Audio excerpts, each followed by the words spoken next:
ចាបងប្អូនថ្ងៃនេះនាំអាបយមកលេងអ៊ីអនមកបន្ទាប់ពី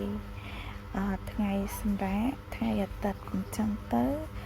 មកធ្វើតាក់ញៀនបាននៅអ៊ីអនផងហើយជឿពេក៏នាំមកអូនមកដើរលេងកន្លែងក្មេងលេងមានផ្លេក្រោនមានអីបងប្អូនអញ្ចឹង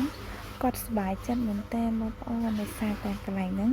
គឺប្លែកសម្រាប់គាត់អត់ដែរមកអញ្ចឹងណាទៅពេលអញ្ចឹងគាត់មកលេង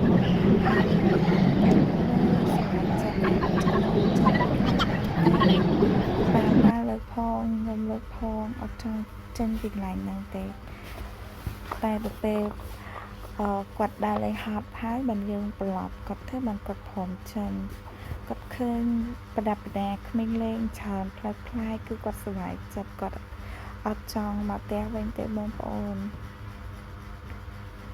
ហើយនេះសប្បាយចិត្តណាស់ឡើងចេញពីមួយទៅមួយឡើងចេញពីមួយទៅមួយ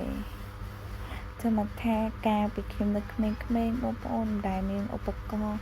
ឬក៏របស់លេងអីទំនើបដូចក្មេងសម័យឡើយទេគឺមិនដែលមានអីលេងតែបឡុកបឡោស្លឹកឈើស្លឹកអីធម្មតាអញ្ចឹងណាដីឥដ្ឋដីអីតែក្មេងបច្ចុប្បន្នគឺគេទំនើបប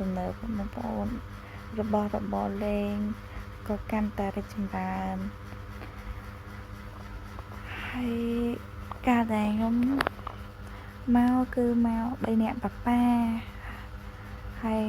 ប៉ាប៉ាម៉ាក់ដើរលេងអស់ចិត្តហើយឡើងមកជន់លើ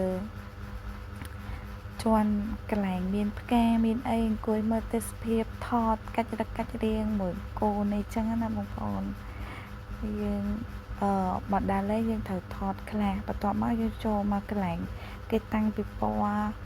របស់ខ្មែរហើយចូលដើរមើលមកជុំហើយបងប្អូន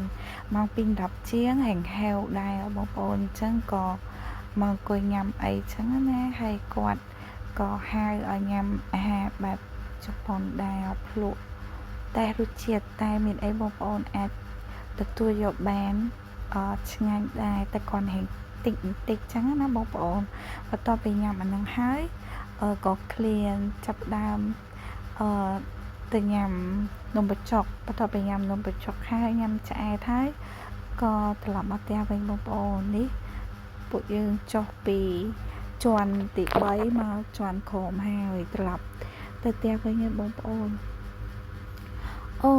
អត់តន់ត្រឡប់មកផ្ទះហើយបងប្អូនអូនដើរកាត់ហ្នឹងចង់លេងជីលេងបន្ថែមទៀតហើយនេះក៏យើងធ្វើដំណើរត្រឡប់មកផ្ទះវិញមែនតើហើយបងប្អូនមកជាន់ផ្ទាត់អីជីស្ដារយួនមកគេចេះជីស្ដារយួនចេះអីចឹងទៅមើលគេមើលឯងធ្វើទឹកមុខដូចភ័យណាស់បន្ទាប់មកក៏ដើរមកឃើញមានកន្លែងត្រីសុំមើលត្រីទៀតហើយឆ្លាតចេះរត់លេខរត់អីចឹងណាបងប្អូនថៃហែទឹកចឹងចូលចិត្តមើលថៃណាបងប្អូនកូនខ្ញុំមកហើយសម្រាប់វីដេអូមានតែប៉ុណ្ណឹងទេបងប្អូនអរគុណជម្រាប